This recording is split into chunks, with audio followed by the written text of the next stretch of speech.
Hi, it's Jake from Taxbot, and I'm going to show you how to use it both on the mobile phone and on the web so you can get the most out of your subscription. First, I'm going to open Taxbot on my mobile phone. You can see that the interface is very simple with only two major options. I like to use the example of going to lunch with a client because it encapsulates a trip and an expense. So let's do that. As I leave my home office, I click Add Trip. The GPS in the device then finds me, and I click Start Tracking Mileage and then tap to start. I can close the phone, put it in the background, make phone calls, do whatever I need to because it's running in the background. When I get to my destination, I press that little square in the upper right hand corner and select Stop Mileage Tracking. The beginning and ending addresses are filled out for me automatically, and the total mileage would show in that orange bar at the top if I had gone anywhere. All I have to do now is put in the description.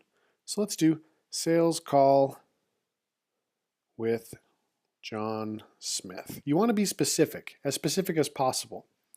Now, I can click round trip if I'd like, and this will just simply double my mileage that I've recorded. So if I was going to one place and then returning via the same route, I could simply hit round trip. You can also see that I can attach it to a specific vehicle or a specific business entity. So I'm going to go ahead and click vehicle, and you can see I've got different vehicles in there. I'm going to attach it to my fake Lamborghini.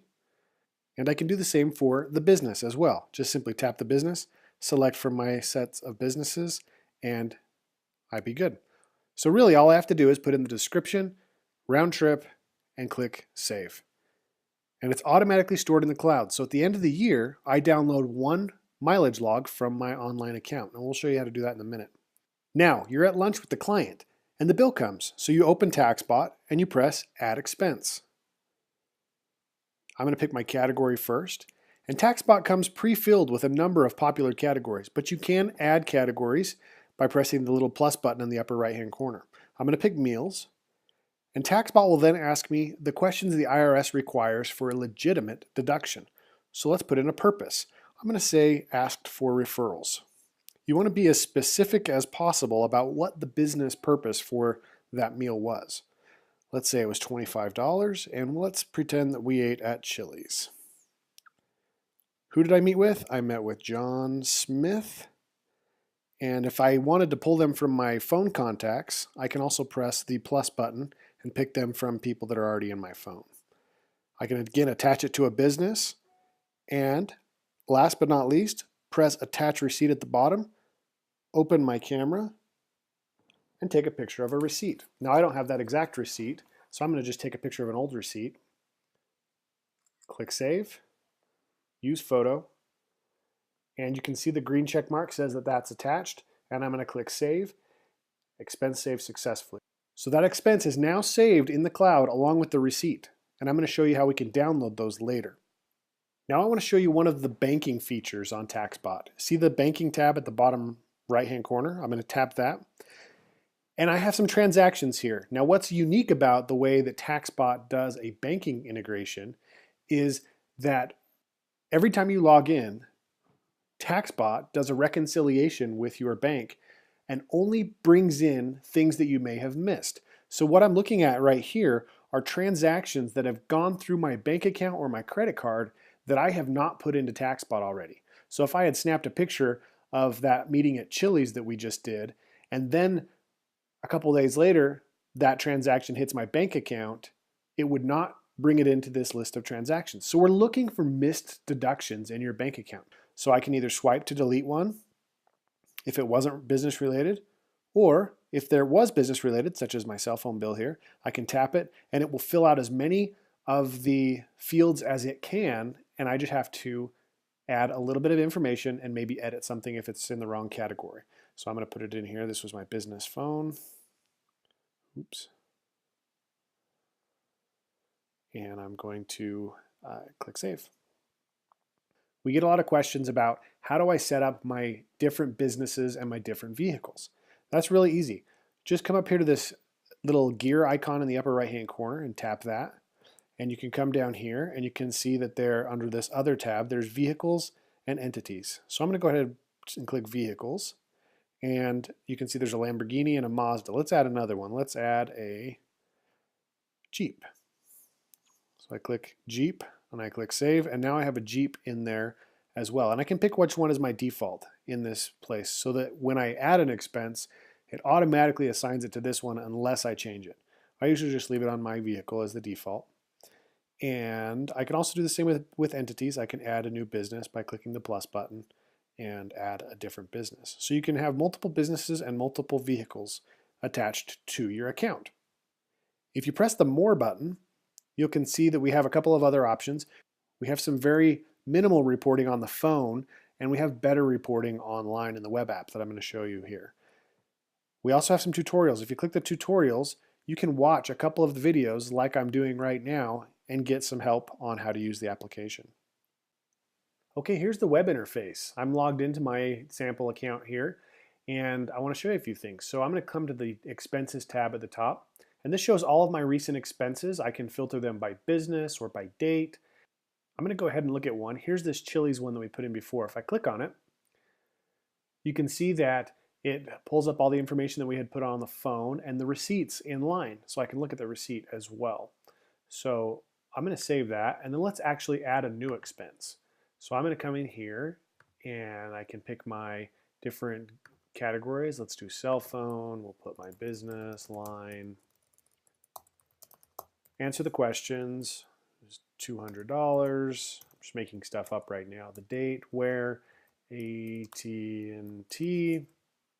Pick the business it belongs to, and I can also click Attach Receipt. If I click Attach Receipt, it allows me to pull in a picture or a PDF of the receipt, and I would attach it. I don't have one that fits, so I'll just attach this report, and it would attach right there. And let's do trips. So same thing, I can look at my previous trips. I can come in here and I can click on one, and here is a record of the map for one that I tracked with my phone. But let's add one on the mobile or web version as well. So I click Add Trip, put in my description. Let's say I went to a convention in Las Vegas. I put in my starting address. I'm going to go ahead and put in Salt Lake City. You can actually put in the exact address. I'm going to put Las Vegas. And I click Compute Route. And it comes up with the most direct route to where you went.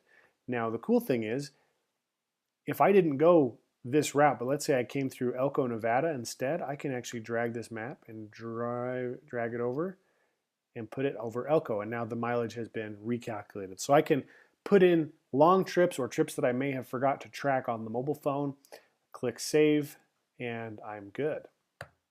Cancel that since it's not a real thing. Banking works just like it did on the phone. You can hide a transaction or you can import a transaction. Then these are all things that you have missed on your Taxbot input. Now, I want to show you the reports section. This is really cool. We have 4 different types of reports across the top, and these will help you dive down deep. You can have your basic top line reports and your expenses by month, your distance by month as far as driving, but our crown jewel report is the tax report. I can come in here and put in the filters. I can filter by different categories. So this is in case I get audited. Say the IRS comes to me and says, I want to see your meals and entertainment expenses. I can come in here and click entertainment, and I can click my meals expenses. Now I'm going to go ahead and request that report, and then I'm going to download it and show you what it looks like.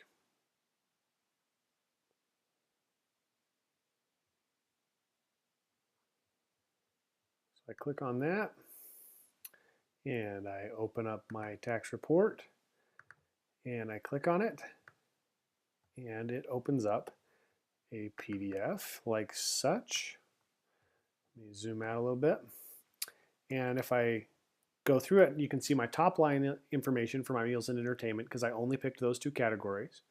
And then I can see all of my meetings for meals and entertainment with their receipts if I have them, as well as the information that the IRS requires. So I've got everything I need.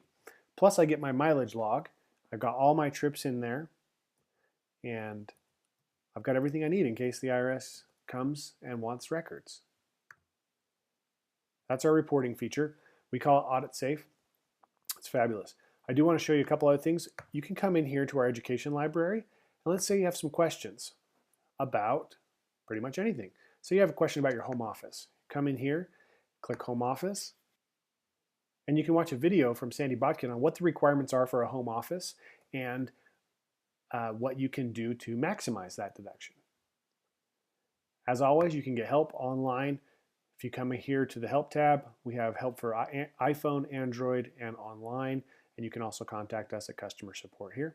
We do have a chat feature down here that's available pretty much everywhere, where you can come here and chat with a live representative and get your questions answered. Anyway, I hope that's a good review. It's quick, but you can learn more online at taxbot.com.